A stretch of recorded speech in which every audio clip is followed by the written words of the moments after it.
रात के सन्नाटे में समय का एक एक पल भारी हो जाता है। घड़ी की टिक टिक जैसे किसी अज्ञात संकट का संकेत दे रही हो। पुराने मकानों की दीवारें अपनी उम्र के साथ साथ डरावना सन्नाटा भी ओढ़ लेती हैं। ऐसे ही एक मकान में एक सुनसान कॉलोनी के कोने पर अजय इस वक्त अकेला बैठा है। चारों तरफ गहरी शांति पसरी हुई है। सिर्फ उसके कमरे में टेबल लैंप की हल्की रोशनी और खिड़की के बाहर बहती धीमी हवा की सरसराहट बाकी है। बाकी घर और मोहल्ले की तरह पूरी दुनिया जैसे नींद में डूबी हुई है, मगर अजय की आंखों में नींद नहीं। वह अपने लैपटॉप की स्क्रीन पर झुका प्रोजेक्ट के आखिरी हिस्से में उलझा हुआ है। उसका मन थका हुआ है, मगर जिम्मेदारी उसे जगा रही है। खुद से बुदबुदाते हुए वह कहता है, चल यार, ये प्रोजेक्ट खत्म कर लूं, फिर सो जाऊंगा। रात के सन्नाटे में उसकी आवाज भी अजीब लगती है, जैसे किसी और के कमरे में पहुंच गई हो। उसकी उंगलियां कीबोर्ड पर थकावट से चल रही हैं कि तभी अचानक कमरे की नीरवता को चीरती हुई फोन की घंटी बज उठती है। ट्रिंग ट्रिंग ट्रिंग। अजय चौंक कर सीधा बैठ जाता है। उसकी पीठ से पसीने की बूंदें बहने लगती हैं। रात के इस वक्त जब सब कुछ ठहरा हुआ है, फोन की घंटी किसी अनचाही दस्तक जैसी लगती है। वह घड़ी की ओर देखता है। 12:30 बज रहे हैं। कौन हो सकता है इस वक्त? क्या कोई दोस्त मजाक कर रहा है या कोई गलती से नंबर मिल गया है? थोड़ी हिचकिचाहट के साथ अजय रिसीवर उठाता है। हेलो, कौन? उसके स्वर में घबराहट छुपी हुई है। दूसरी तरफ से कोई बोलता नहीं, बस गहरी गहरी सांसों की आवाज आती है। हा हा। अजय का दिल तेजी से धड़कने लगता है। कौन है? मजाक मत करो, कौन हो? वह आवाज में सख्ती लाने की कोशिश करता है, मगर उसके शब्द कांप रहे हैं। अगले ही क्षण फोन कट जाता है। वह सकपका जाता है। शायद कोई दोस्त है, कोई देर रात की शरारत। ऐसा सोचकर वह खुद को तसल्ली देता है। आंखें मीच कर सिर झटकता है और फिर से काम में लग जाता है। मगर कमरे की हवा अब पहले जैसी नहीं रही। हर कोना जैसे उसके डर को महसूस कर रहा हो। कुछ मिनट बीतते हैं, फिर एक बार, इस बार और तेज और तीखी, फोन की घंटी गूंज उठती है। अब की बार अजय गुस्से में रिसीवर उठाता है। अबे कौन है साले? आवाज में झल्लाहट और डर दोनों है। दूसरी तरफ से एक भारी गूंजती हुई महिला की आवाज आती है। पीछे मत देखना। ये शब्द अजय के दिल में जैसे सुइयों की तरह चुभते हैं। हाथ कांपने लगते हैं। वह चाहकर भी खुद को रोक नहीं पाता और धीरे धीरे पीछे देखने लगता है।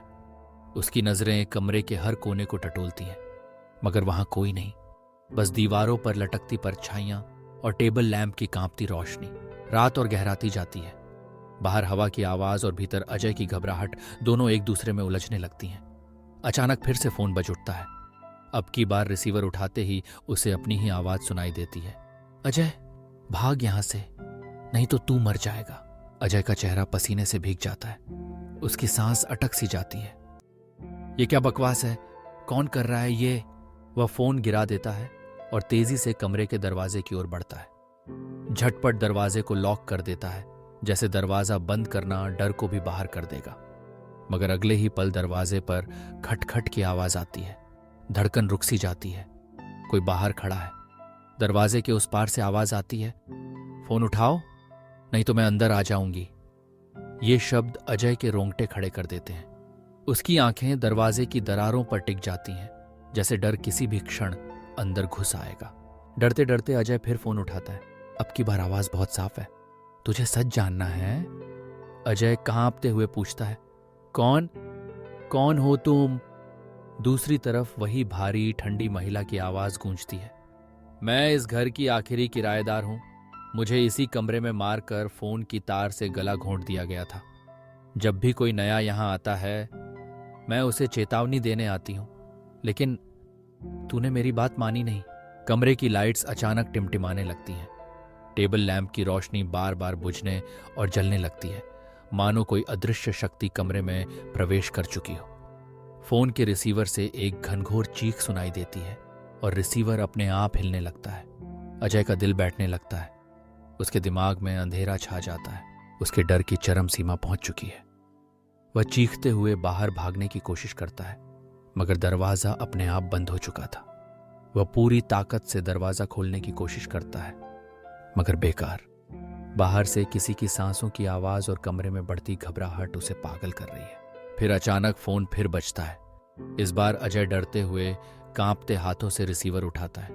अब की बार आवाज आती है बिल्कुल उसकी अपनी, जैसे कोई उसका ही दूसरा रूप बोल रहा हो। अजय, तू कल सुबह अखबार में अपनी मौत की खबर पढ़ेगा।